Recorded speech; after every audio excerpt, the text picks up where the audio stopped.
previo a la pausa está con nosotros una gloria de este país, una persona de carrera, el señor Joaquín Ricardo, ex canciller de la República Dominicana, a propósito de las fechas que se conmemoran el día de hoy, una fecha emblemática e importante, el 117 aniversario, ¿verdad?, del natalicio del doctor Joaquín Balaguer, que es una figura marcada con tinta indeleble. 22 años. En la historia de la República Dominicana, y mientras haya república habrá que hablar de Joaquín Balaguer. Muchos lo amaron, otros no tanto, como es natural, porque esa es la vida de los grandes hombres, Usted lo ama o lo odia, no hay términos medios, pero es que está Joaquín para hablarnos un poco de historia, hablarnos quizás de cosas que la gente no conoce, sobre todo los más jóvenes, ¿verdad? Entonces, bienvenidos a este rumbo de la mañana. Muchas gracias a ustedes por la oportunidad que nos brindan. Y es que estamos a su disposición. Para nosotros es un día, obviamente para la Fundación Joaquín Balaguer es un día importante. Es el 117 aniversario natalicio del doctor Balaguer. Como yo puse hace unos instantes y como hemos puesto en nuestras redes, sin las ejecutorias gubernamentales del doctor, o gracias a las ejecutorias gubernamentales del doctor Balaguer, hoy la República disfruta de un país con una democracia robusta, en pleno crecimiento y en pleno desarrollo. Siempre eso solo motivará el que nosotros honremos su memoria y lo recordemos siempre como una persona dedicada al país, dedicada a su progreso, a su proyecto de nación, que obviamente lo tenía. Y no somos solamente seguidores de la persona, sino somos seguidores de ese proyecto de nación que él entendía y que él trató de desarrollar durante sus 6 periodos de gobierno. Joaquín, vamos a iniciar a hablar, porque hay muchas cosas y vamos a hablar de todo, todo, porque es importante, y creo que esta entrevista va a ser histórica, una de las mejores entrevistas que pienso que vamos a poder conseguir en el día de hoy. Iniciemos, Joaquín, por muchas de las cosas que se han discutido en la historia de la República Dominicana. Unos hablan de que las circunstancias, los contextos ameritaban situaciones dificultosas, de muchas cosas que se le imputan al extinto doctor Joaquín Balaguer, pero me gustaría conocer de parte suya, de la visión de usted, de la información que maneja. Después del 63, de lo que pasó con el profesor Bosch, mucha gente evidentemente imputaba al doctor Balaguer, a sectores norteamericanos, a la iglesia, al empresariado, de estar detrás de eso y de que había una componente para beneficiar al doctor Balaguer de cara a que se mantuviera en el poder. Y cuando llegaron las elecciones del 66, entonces eventualmente ocurrió eso. ¿Qué tanto hay de cierto en eso? Y me gustaría conocer, porque ya la historia está ahí y estará, ¿verdad? Ver qué pasó, si eran las circunstancias, para que hablemos de todo eso. Mire, yo enfoco al doctor Balaguer como el hombre de las transiciones. Es un enfoque que yo le doy, el hombre de las transiciones. Le tocó la transición del 61. Mal que bien, algunos querrán o no aceptarlo, fue él que sacó los Trujillo. Junto con el pueblo dominicano, prefiero, fue él que sacó los Trujillo. Fue él que inclusive le otorgó el perdón necesario, la amnistía necesaria a las personas que habían actuado, que habían actuado en esa situación para evitar, pienso yo, pensando en el futuro, no en él. Fue él que le concedió el fuero autonómico a la Universidad Autónoma de Santo Domingo. Fue él que comenzó a desmontar en la medida en que se podía el aparato de la tiranía, no el órgano principal, digamos, que era el ejército dominicano en ese momento. Ese era otro tipo, algo un poquito más difícil. Pero sí, el Partido Dominicano, por ejemplo, lo eliminó él con esos fondos, los repartió entre casas, choferes, y tuvo que hacerle frente al primer empuje de la oligarquía dominicana. Por eso cuando usted habla ahorita y dice que él estaba involucrado en el tema de Bosch, es todo lo contrario. Yo creo que Bosch y Balaguer, en cierto modo, eran objeto de no ser personas potables para la oligarquía nacional. El 63 fue un esfuerzo de la oligarquía. Cuando matan a Trujillo, la oligarquía nacional trata de tomar el poder de alguna manera. Recuerden que la Unión Cívica comienza como un movimiento cívico. Pero termina, y lo pueden ver en las memorias de un cortesano del doctor Balaguer, con una carta dirigida al presidente Balaguer donde le pedía que nombraran al señor Viriato Fiallo secretario de Estado de las Fuerzas Armadas, porque de esa manera renunciaba el doctor Balaguer y él podía acceder al poder.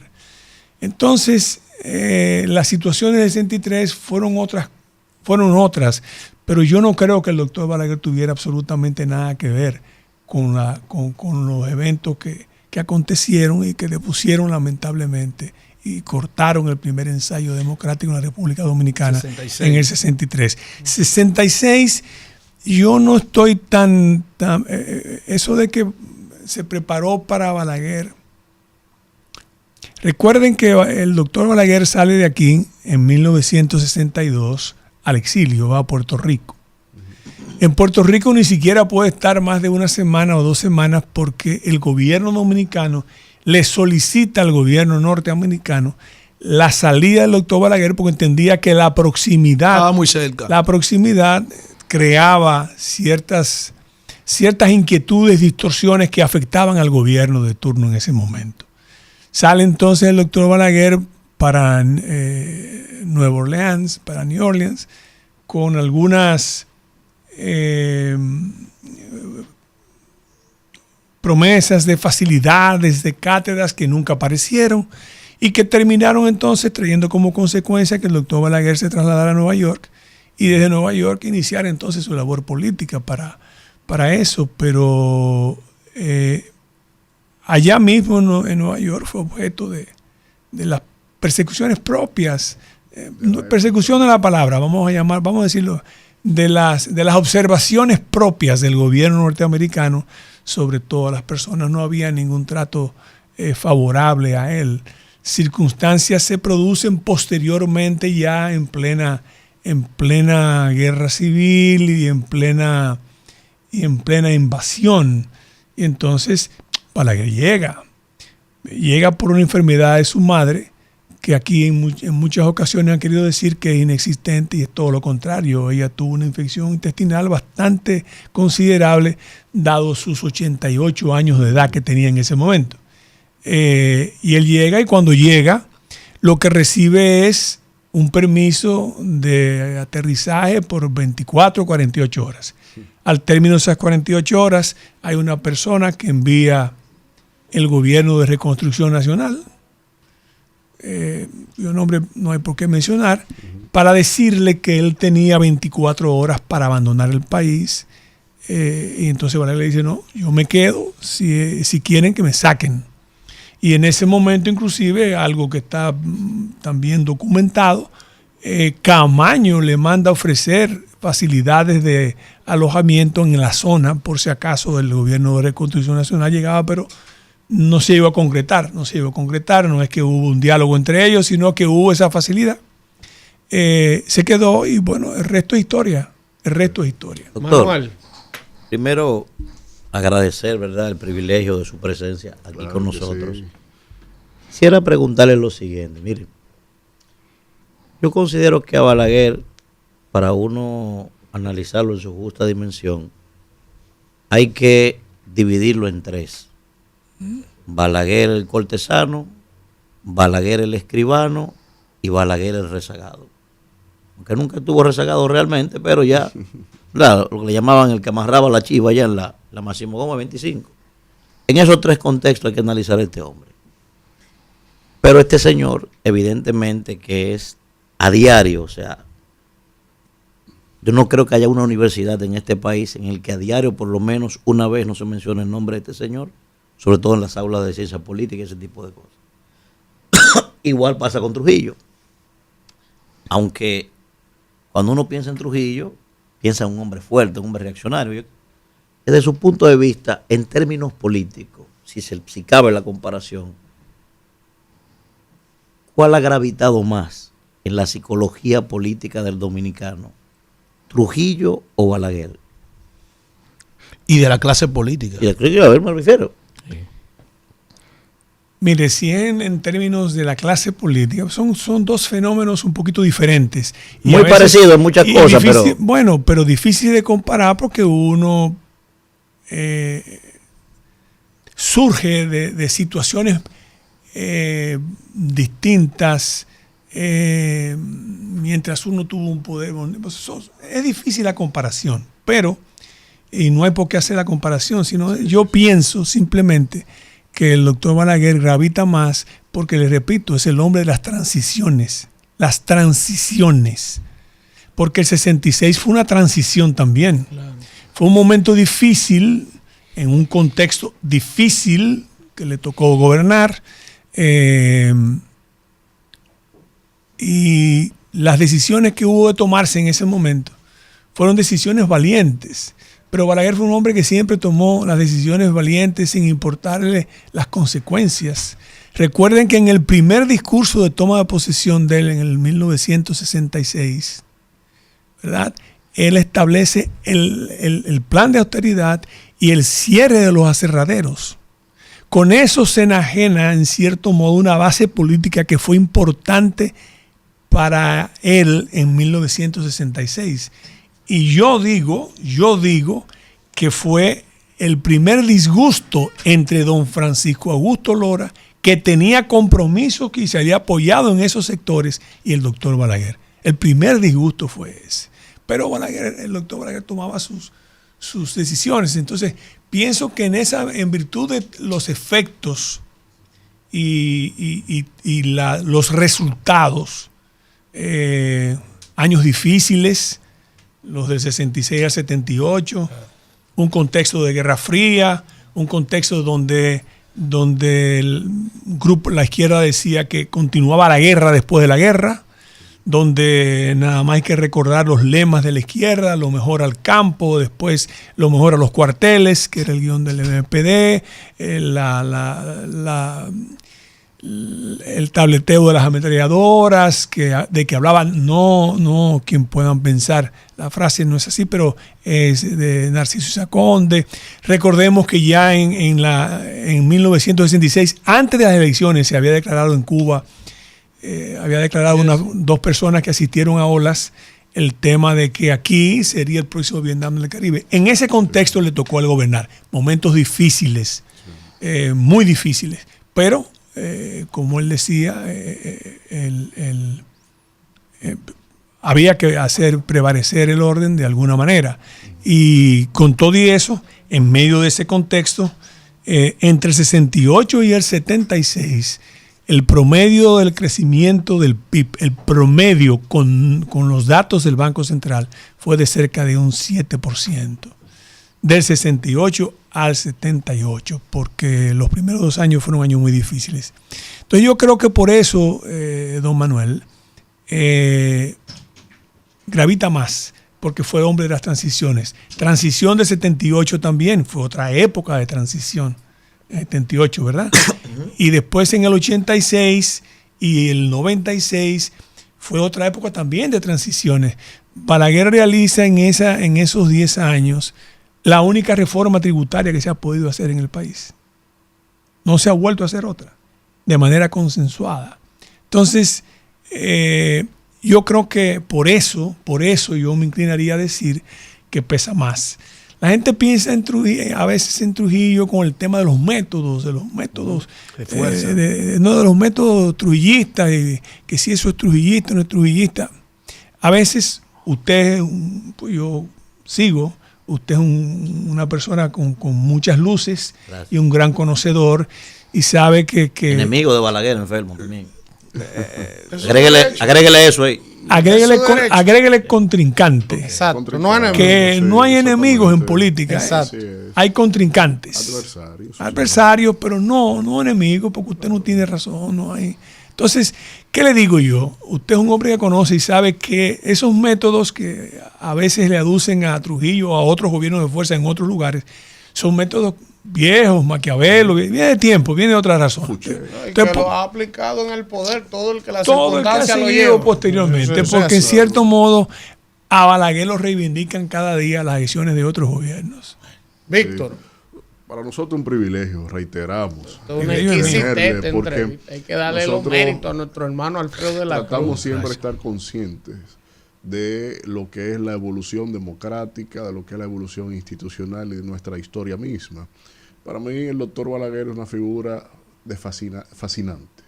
Yo tengo una condición de que, como Manuel lo divide, pero sin destacarme como un adversario, más bien un estudioso, porque ya esta circunstancia, esta altura, esta evolución social, uno tiene que entender los fenómenos como tales, y él es un fenómeno en nuestra política. Ahora, fuera de lo político, en esa fascinación, esto es un hombre que también incursionó en lo literario, en lo intelectual, unas obras extraordinarias. ¿Qué de ese hombre? Eso por un lado. Y por otro, me llama la atención un hombre tan gigante, con todo lo que le implicó su vida pública, pero que no haya codificado su pensamiento sobre el quehacer político en términos partidarios, y que tras su desaparición física, su principal instrumento partidario haya quedado desmembrado en términos, no digo posicionamiento electoral, no, en términos de cuáles son sus postulados, cuáles son sus planteamientos. ¿Por qué esta dicotomía de alguien tan fascinante? Mire, vamos a hablar primero de lo que usted dice del fenómeno literario. Yo pienso, como persona, como estudioso, como estudioso que me gusta, la ciencia política es mi área, yo me gradué en eso y me gusta eso. Y siempre estuve muy claro en lo que yo quería hacer. No carrera política. Yo vine a darle apoyo a un proyecto de nación en el que yo creía. No tenía que ver con la familiaridad o lo que fuese. No. Es que yo creía en ese proyecto y creo todavía en sus postulados. Pero en él confluyeron, que es lo que lo hace tal vez un ser en cierto modo fuera de lo ordinario. Para no decir extraordinario, la gente piensa de otra manera. Fuera de lo ordinario. Sí, no común. ¿Por qué? Porque bueno, era un orador extraordinario. Brillante. Una memoria tremenda, una cultura fuera de serie, completa. Muy pero bueno, era la cultura de moda, forjado en medio de un régimen terrible donde él mismo decía que cualquier desliz podía costar la vida. Él entendía muy claro la situación en que se movía. Y a pesar de eso, pudo atravesar el pantano sin mancharse las manos, que no era algo sencillo, en un momento en que, bueno, las cosas no eran. Entonces, ese escritor está ahí, sus obras se reeditan, la fundación no tiene todos los recursos que quiere, pero en lo que puede se mantiene reeditando sus obras, tiene también otros proyectos de ayudas estudiantiles, tiene otros proyectos ya de orden social, tiene... ahora estamos tratando de llegar a un público, de hacer llegar quién fue el doctor Balaguer a un público entre 18 y 35 años, que no es el 44-45% de la población, que no sabe, pero no sabe quién fue Balaguer, ni quién fue Bosch, ni quién fue Peña, ni quién fue... Cuidado con pena decir a veces ni quién fue Duarte. Entonces, estamos tratando de hacer llegar a través de los medios digitales un proyecto que tenemos estamos haciendo eso, le hemos hecho un poquito de hincapié en esa área. En la otra parte de su pregunta que usted me decía, mire, yo creo que lo que siempre existió en el país fue el balaguerismo más que el reformismo. ¿Cómo yo defino el balaguerismo? Bueno, el balaguerismo es el conjunto sistemático de ideas, acciones que en el orden político, económico y social sustentó el doctor Balaguer. El partido era la expresión política de ese balaguerismo. Pero él hizo todo lo que pudo. Contrario a lo que aquí mucha gente dice, que él no apoyó eso. Él apoyó a todo el mundo. Y en el año 2000, por ejemplo, que fue su última participación electoral, la gente habla de la ambición de poder del doctor Balaguer, de que todo, que aún en ese momento. Pues mire, hay testigos, y todavía hay gente viva. En el año 2000 en el partido había un organismo que era la Comisión Electoral Nacional de Asamblea de Convenciones. La presidía Ney Arias y yo era el secretario general, que era el que se encargaba de las convenciones del partido. Nosotros teníamos un mes y algo trabajando con él para decirle, bueno, ahí viene marzo se acerca, para hay que hacer la asamblea para proclamar al candidato. Nosotros dábamos por sentado que él iba a ser el candidato, pero por razones de peso, que ahora puedo decir y les voy a decir a continuación. 3 días antes de celebrarse la asamblea, él nos envía a buscar. Estaba presente Ney Arias, estaba presente don Enrique Cabral, estaba presente Carlos Morales Troncoso, el secretario, creo que Johnny John, que era secretario de organización. Creo que Luis Toral también estaba presente en esa reunión, amén de Bello, recientemente fallecido y otras. Para decirnos, la asamblea era el sábado, nos llama el jueves para decirnos que él no va a ser candidato porque él no está en condiciones físicas de ser candidato, que él realmente no está bien. Entonces a todos nos tomó por sorpresa y bueno, nos perturbó. Yo le digo, y me excusan pero bueno, yo fui que lo dije, hay más testigos todavía. Entonces yo le digo, presidente, mire, de todos los que están aquí, al que más le duele su situación soy yo. Y uno lo ve y uno sabe. Pero déjeme decirle algo. Usted siempre ha hablado del sacrificio por el país y el sacrificio por el partido. Si usted no es el candidato del partido, su partido ahora mismo se va a dividir en 2 fuentes. Una para el PRD, el candidato del PRD, y otra para el PLD. El partido desaparece. Si usted no es el candidato, porque usted unifica, usted es la candidatura que unifica. Y usted tiene que pensarlo en esa virtud. Se le pide un sacrificio adicional. Y yo sé lo que implica la palabra sacrificio. Realmente hubo que convencerlo, pero él convence. Y es cuando sale 8 veces por el país. Recuerdo que Luis Toral era la persona encargada como una especie de campaña. Sí. Le dice, bueno, presidente, yo vendré por aquí en la semana. Dice, no.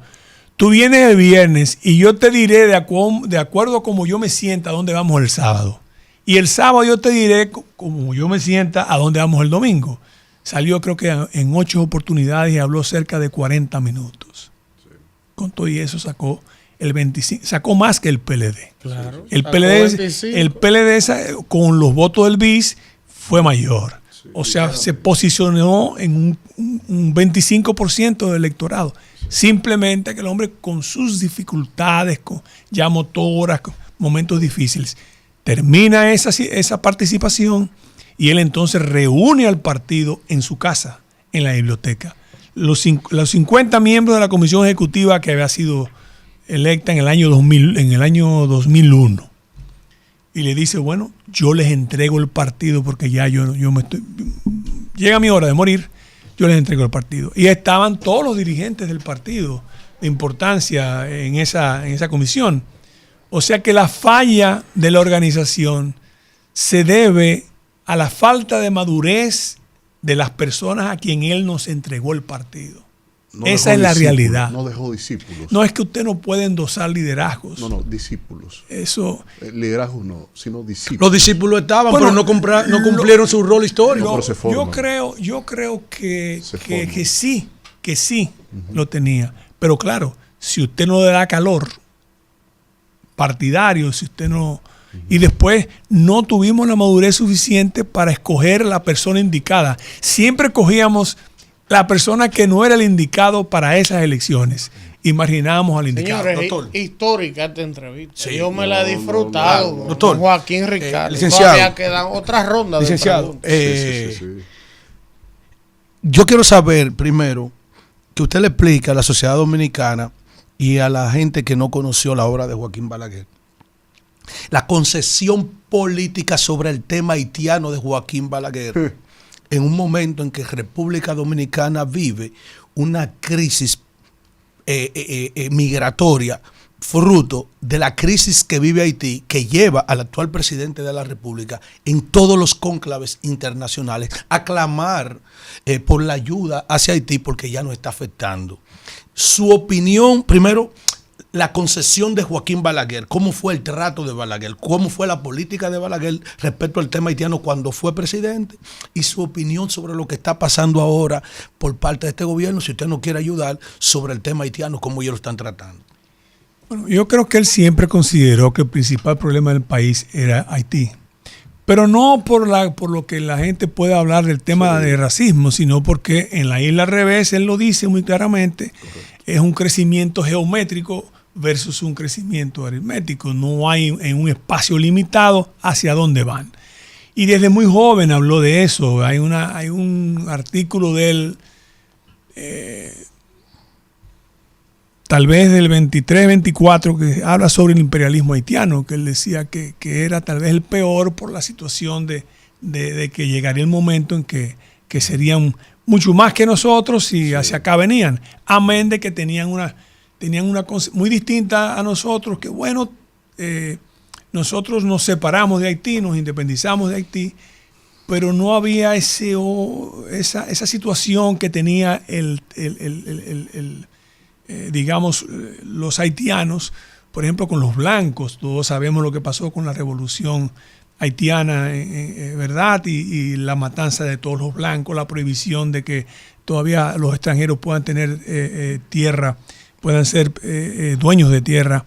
Y en eso él siempre manejó la situación con mucho cuidado. Bueno, le concedía tanta importancia. Yo recuerdo cuando me designó a mí en Cancillería, yo le digo algunas instrucciones específicas. Lo único que me dijo fue: yo te agradecería que cualquier cosa que llegue de Haití tú me la dejes ver. O sea, como dándome, en cierto modo, me dio libertad para todo lo demás, pero que eso lo dejara ver. Pero él manejó con cuidado, pienso yo, en el tema de los braceros, que fueron acuerdos de gobierno que se iniciaron desde cuando Trujillo, entre el gobierno y gobierno.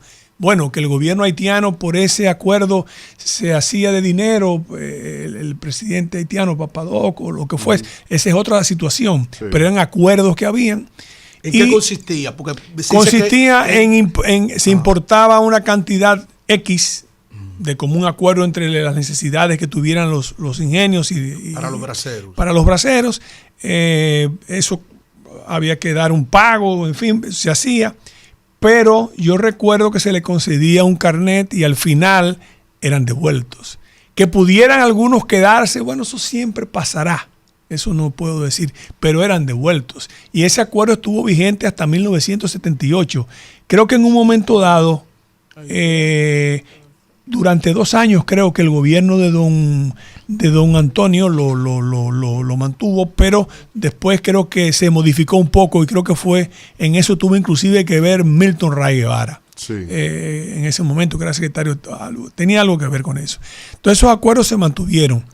Y yo pienso que con la caída de Jean-Claude Duvalier se perdió, es decir, los gobiernos de fuerza de los Duvalier tenían al país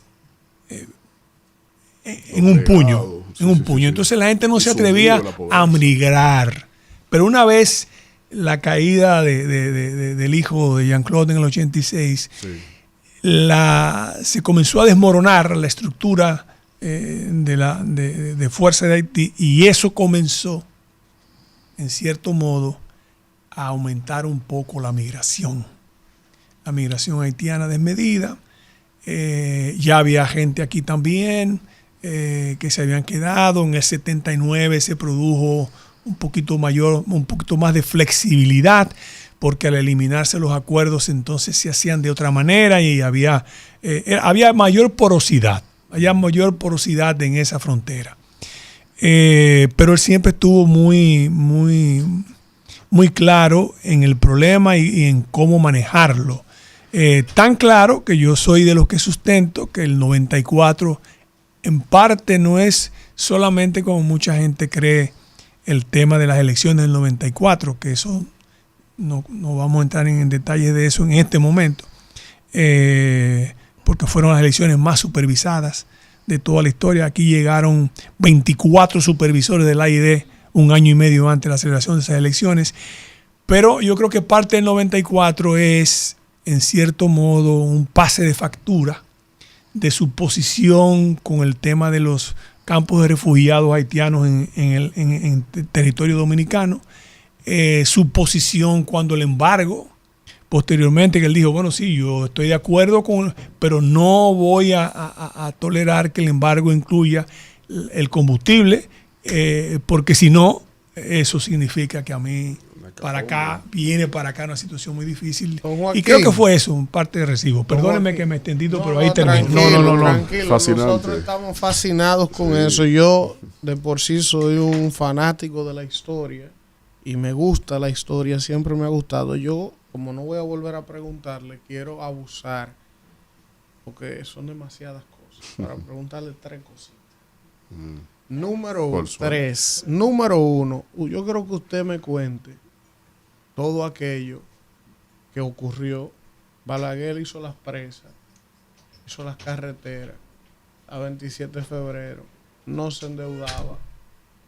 Y la gente dice, son contextos diferentes, porque está bien lo negativo, pero también lo positivo. ¿Cómo Balaguer lograba, sin endeudarse, tener la deuda bajita y construir prácticamente este país en materia de infraestructura? Porque aquí hay 2 grandes constructores, aunque haya gente que no le guste que uno lo diga, que son Balaguer y el PLD. ¿Cómo lo hacen? Son 3. Son 3. Trujillo también. Trujillo, que es el padre de la institucionalidad de este país, aunque le pica mucho. Trujillo también. Pero eso no lo diferenció de los Duvalier en Haití.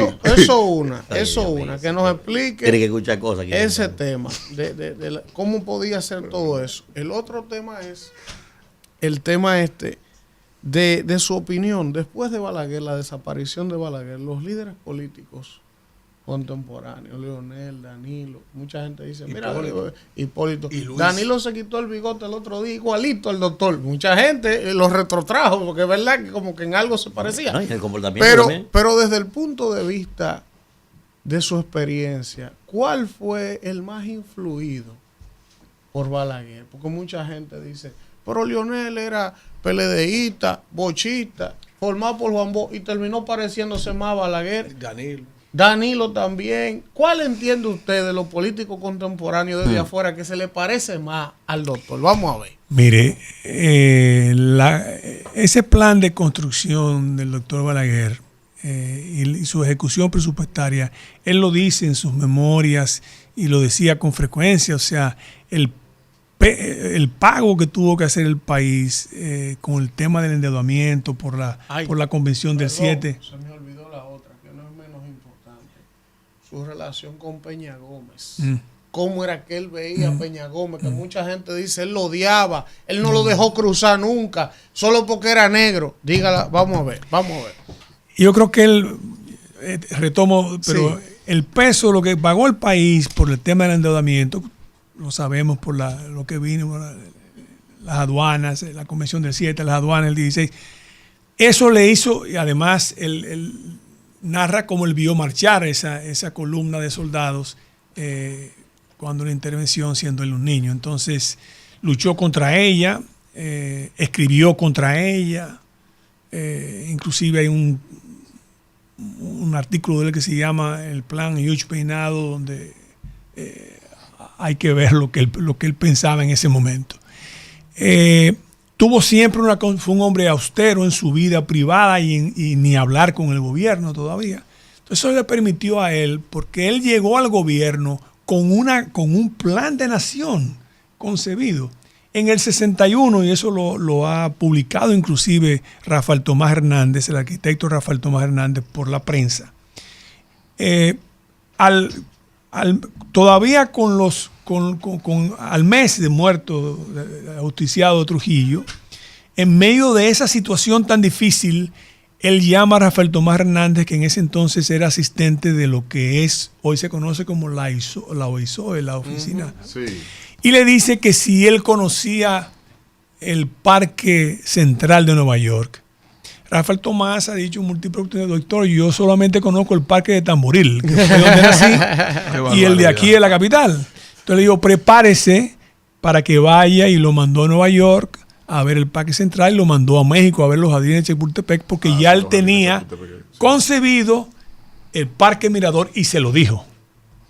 Le habló en ese entonces también de la 27, que se hizo sobre el eje de la pista del aeropuerto General Andrews. Eso es realmente la 27. Que es donde está el Centro Olímpico actualmente. Correcto. Entonces, él tenía su plan, y con austeridad, porque así lo hizo desde el 66, pudo hacer todo lo que hay aquí hecho. O sea, de las 13 grandes, hay más presas, pero de las 13 grandes presas, las grandes, me refiero a las grandes, 10 las hizo Balaguer, y la 11ª dejó el dinero. Sí. Dejó el dinero para ella. Visionario. Entonces, 32, y aunque no fueron concebidas para eso, porque hoy en día lo que hacen es básicamente dan agua también a los canales de río, como lo pensó el doctor Balaguer, pero generan una gran cantidad de electricidad y le sirven millones de dólares generan. Con eso ganan mucho dinero y le venden la energía al sistema interconectado. Después las presas, los aeropuertos, los acueductos. Bueno, es que él entendía y se veía cuando usted iba a una inauguración, el mismo párroco que bendecía la obra, en su bendición también hablaba de 4, 5, 6, 7, 8 cosas más que hacían falta, porque es un país en permanente construcción. Como decía Renan, la nación es un plebiscito diario, hay que hacer algo, ¿verdad?, para eso.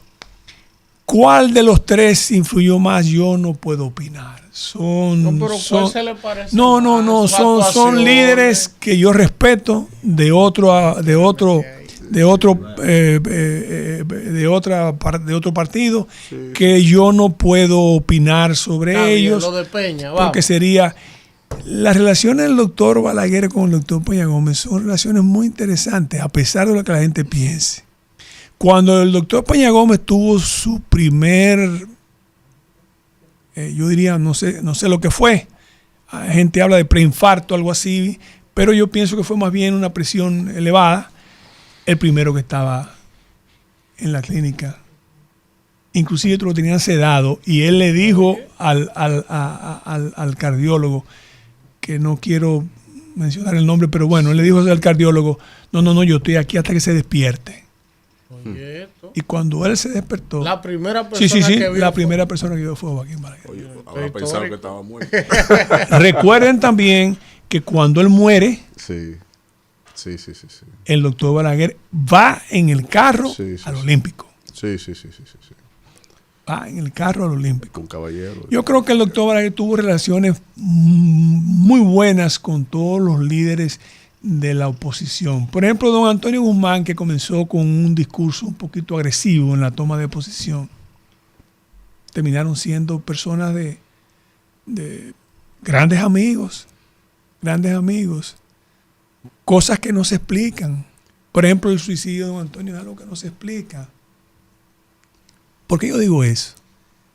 Bueno, independientemente de las cosas, porque había un acuerdo. Don Antonio, si el temor de don Antonio era la posible persecución política, bueno, había un acuerdo entre las fuerzas del reformismo y del grupo, por lo menos, de don Antonio, que le permitía el control del Senado, y el Senado era quien designaba a los jueces.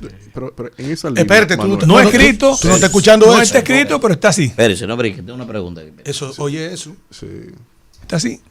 Oye, había un acuerdo, oye, Manuel, entre Balaguer y don Antonio Guzmán por el temor que tenía de su suerte con Jorge Blanco. Entonces, la teoría del temor se desmonta ahí. No, uno no sabe porque la mente humana es más complicada. Tenía ciertas depresiones y vivía algunas depresiones, la familia lo ha atestiguado, la familia de Antonio Guzmán. No toque esa tecla, que voy a mencionar cosas que no debe No, mencionar. estamos en otro lindero. Doctor, quiero aprovechar su experiencia. Las últimas dos, ¿usted tiene otra, profesor? Quiero aprovechar su experiencia, ya que usted está aquí. Las últimas tres. Para ver su valoración. Primero, de cómo usted entiende que se está llevando nuestra política exterior, usted que es un hombre experimentado en ese renglón, si es que hay, yo considero que a veces no hay política exterior. Y segundo, la gente no sabe que usted se le entregaron plenos poderes en el gobierno de Balaguer para suscribir el tratado de extradición con la República de China. Eso fue por allá que hace el carajo. Su valoración de si estamos, que fue la China capitalista, ¿verdad? Hoy ya estamos con lo que dicen son comunistas.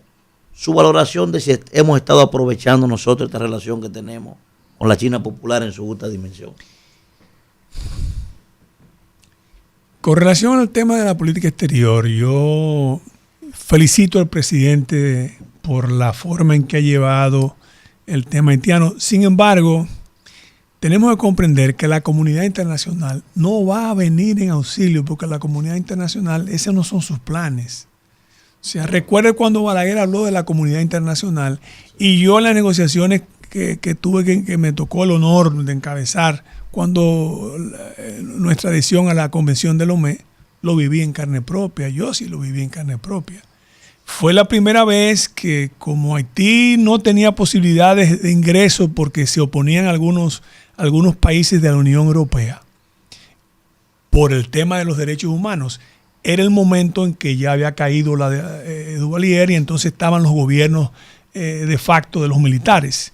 Y a mí me tocó ser un defensor y decirle ante esa gente, bueno, mire, usted no puede castigar a un pueblo por las acciones de gobiernos, especialmente cuando son gobiernos de facto.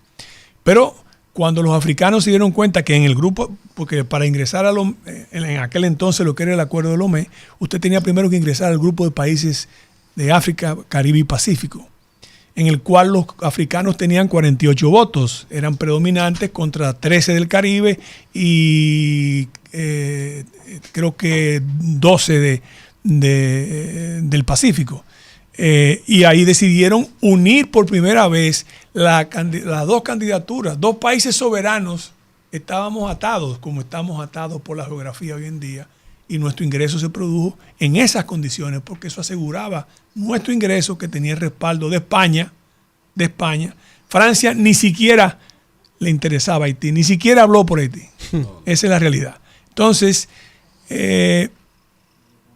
yo creo que en ese sentido la comunidad, pero el presidente ha sido muy claro que no hay solución dominicana, dice él, al tema haitiano. Creo que eso es algo que hay que felicitar. A veces con el tema de la política exterior yo... ¿Verdad? Sí. El caso de China, doctor. El caso de China, doctor. Yo nunca había visto un silencio que hablaba más que este. Déjalo tranquilo ahí. Vamos, el caso de Habló sin China, hablar. No lo pongo a pelear. el caso de China es un caso interesante. Nosotros hablamos mucho del imperialismo norteamericano. El imperialismo chino es complicado. Entonces yo creo que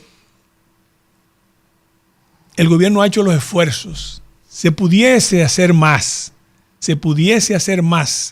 El problema es que para lograr más hay que conceder más. Y en esa área el gobierno es cuidadoso. También porque distanciarse más de los pero conceder más con esta concesión, Claro, yo le voy a explicar la concesión. Están muy interesados en puertos, en áreas estratégicas. Manzanillo, por ejemplo. Áreas estratégicas. Geoestratégica. Que implicaría una situación complicada. Entonces, progresar significa conceder y eso es en áreas de, ¿verdad? Que eso hay que comprender y respaldar. Por ejemplo, yo soy de los que creo, porque lo que creía Balaguer, las áreas estratégicas jamás deberían estar en manos privadas. si no es mano del Estado.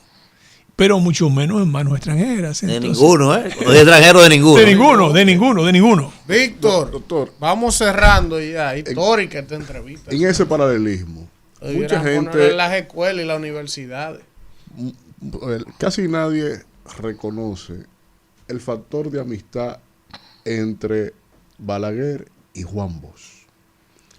De Joaquín y Juan. Sí, los dos JB. Así era que se trataban, Juan y Joaquín. Los dos JB de la política dominicana dominante, como dijo Leonel Fernández, pero había una amistad entre ellos, había un intercambio intelectual constante, había un apoyo del uno hacia el otro en las distintas coyunturas que atravesaron ambos en lo político y en lo geopolítico. ¿Algún dato o datos relevantes que las nuevas generaciones puedan entender un poco eso? Porque se entiende mucho el antagonismo por el tema partidario, pero eran amigos. Y por otro lado, el factor geopolítico, la propia política exterior que usted enunciaba en algo, pero vámonos hacia atrás, que ya es más fácil hablarlo. ¿Por qué nunca reconoció a Cuba como un país independiente?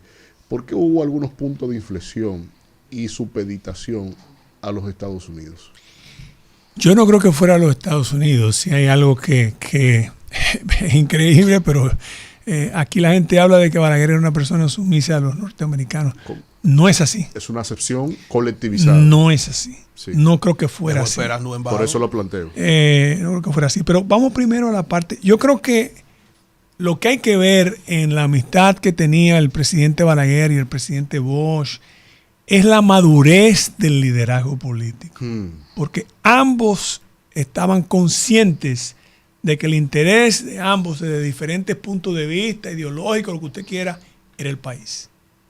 Entonces eso es importante, que había una clase política madura, interesada en el país. Incluyo también al propio doctor Peña Gómez. Hay gente más indicada que yo, porque había gente que tenían sus contactos y llevaban sus mensajes entre ellos, pero sí me consta,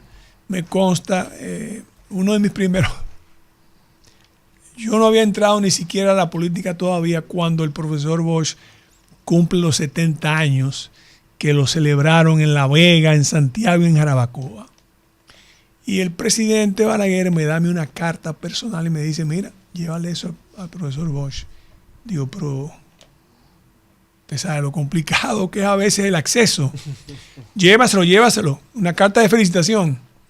Y realmente me dio un poquito de trabajo, pero yo era amigo de Narciso de Camps y me dijo, no, ven, me encontré con un alumno en Santiago, pero no pudo, y finalmente lo entregué en Jarabacoa. Y ahí me di cuenta, porque el presidente Bosch me recibe, como él se paraba, que tenía siempre su hombre imponente en su visión. Digo, presidente, yo lo que tengo es una carta del doctor Balaguer y quiero asociarme y darle mis más cálidas felicitaciones por su cumpleaños. Él lee la carta. Muchas gracias. Cambió el semblante y se vio como algo, como agradeciendo la palabra, sino como agradable, una persona agradada. Cosa de la vida. A mí me tocó después imponerle la condecoración cuando los 80 años.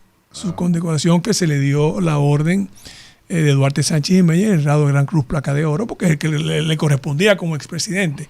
Y a mí fue que me tocó ese momento, el discurso placentero para mí, no tengo forma de decirlo, son privilegios de la vida, privilegios de la vida. Entonces creo que esa amistad era importante resaltar la madurez del liderazgo para eso. Cuba. Aquí lo que no había, el presidente Balaguer era un hombre, recuerden que fue formado en una etapa en que las relaciones exteriores no estaban en manos de los presidentes. Las cumbres comenzaron a finales del siglo pasado. ¿Quiénes eran los que representaban al país? Los cancilleres. Y los embajadores tenían otra forma. Entonces Balaguer fue formado en ese ámbito. Bueno, cuando a Cuba la sacan de la Organización de Estados Americanos, Balaguer lo que decía era que mientras no reingresara, él no podía tener relaciones diplomáticas. Pero, busque el resto de Latinoamérica en los años 70, que estaban dominados por regímenes de fuerza, y ya Balaguer tenía relaciones educativas, deportivas, culturales con Cuba. Aquí están viniendo delegaciones cubanas de los años 70.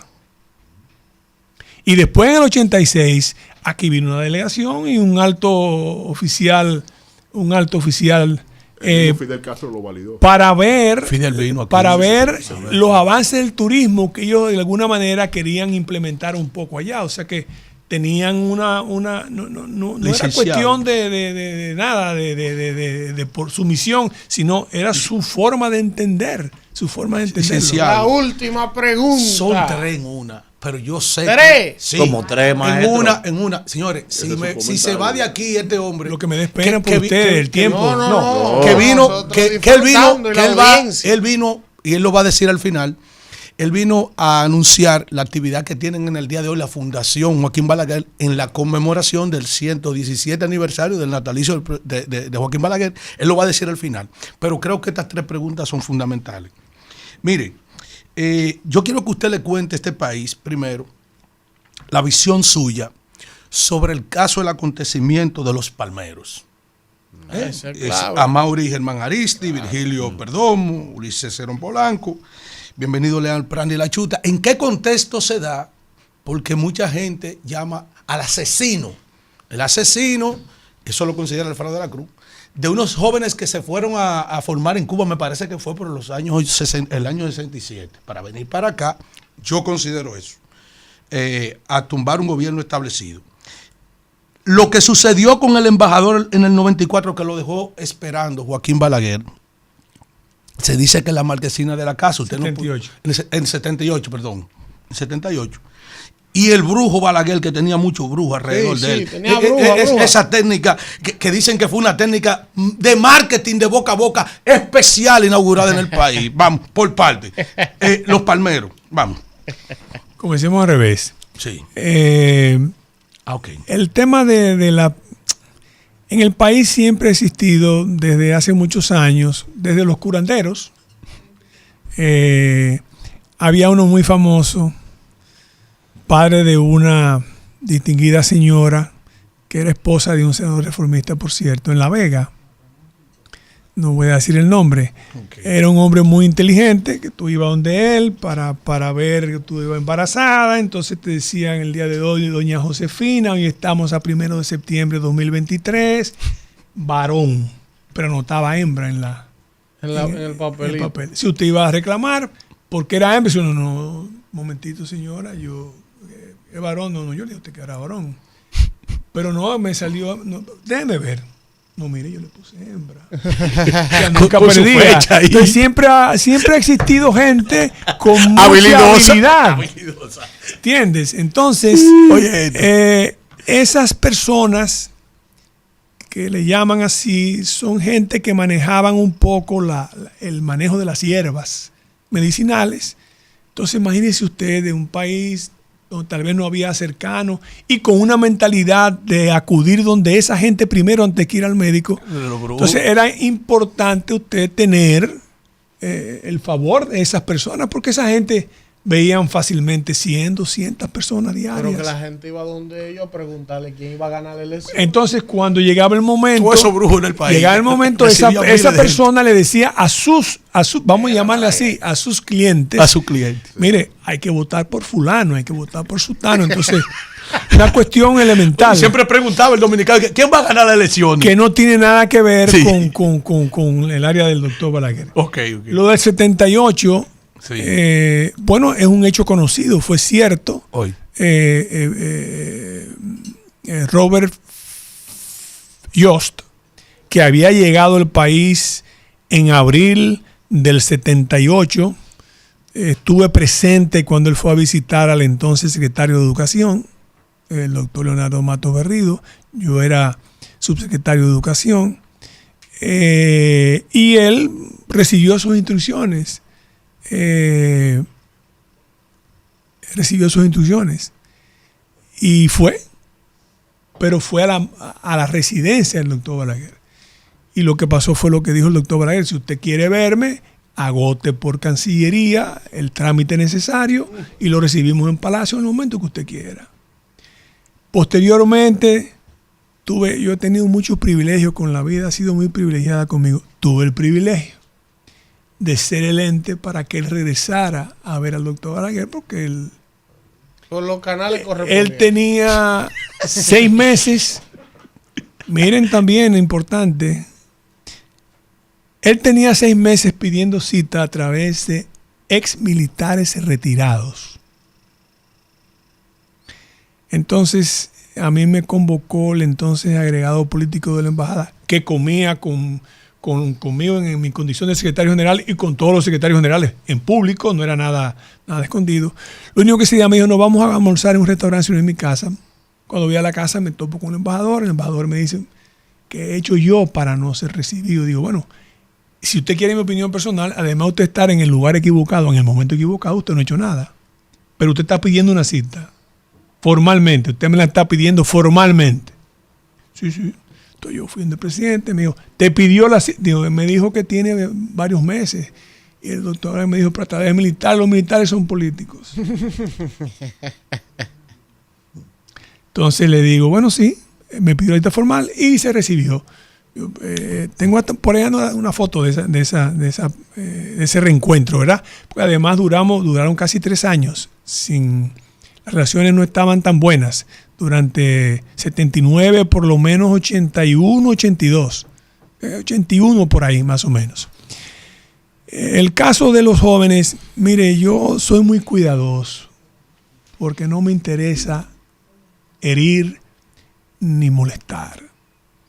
Ni herir. Tienen descendientes, tienen hijos que no son culpables de lo que puedan haber, del error que uno pueda cometer. Los hijos míos no pueden ser culpables, bueno, una máxima del derecho, ¿verdad? Nadie es penalmente responsable, pero eso no debe ser.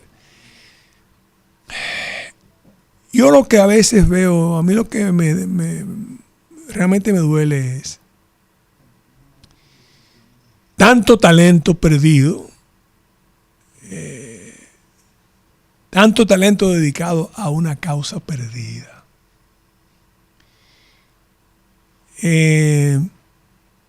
Todo el mundo sabe que los palmeros eran la avanzada de la insurrección del Coronel de Abril y de su posterior desembarco en Playa Caracoles. Todo el mundo sabe que esa gente tenía problemas. A raíz de la muerte de esos muchachos se publicó inclusive por la prensa parte de una carta donde narran las dificultades de comunicación que existían, lo desesperados que estaban por no tener esa comunicación. La historia tendrá algún día que sentarse con tranquilidad a ver si hay culpabilidad, ¿dónde radica? Si en esos jóvenes idealistas que abrazaron una causa, equivocada o no, que se demostraba posteriormente que no, o aquellos que sí sabían que era una causa perdida y que alimentaron y estimularon a esa gente a que se inmolaran.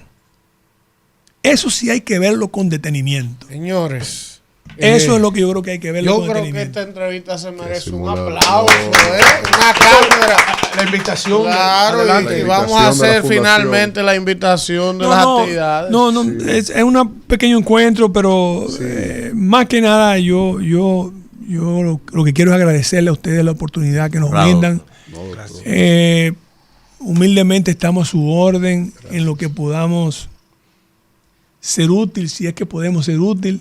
Estamos a su disposición. Muchas gracias por el espacio, muchas gracias por las preguntas, muchas gracias por su y gracias a la teleaudiencia, a las personas que nos escuchan.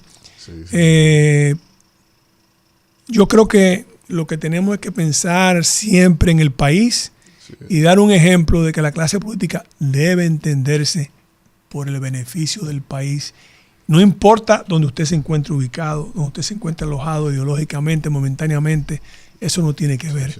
El país está primero y en eso fueron ejemplos Bosch, Balaguer y Peña. Bueno, gracias, Joaquín Ricardo, señores. Ese corte hay que sacarlo. Esta entrevista completa debemos mandársela a la Escuela de Historia, de Comunicación y de Ciencia Política de la Universidad y que se la proyecten a los jóvenes ahí por los siglos de los siglos. Vamos al contacto y regresamos con más de este rumbo de la mañana.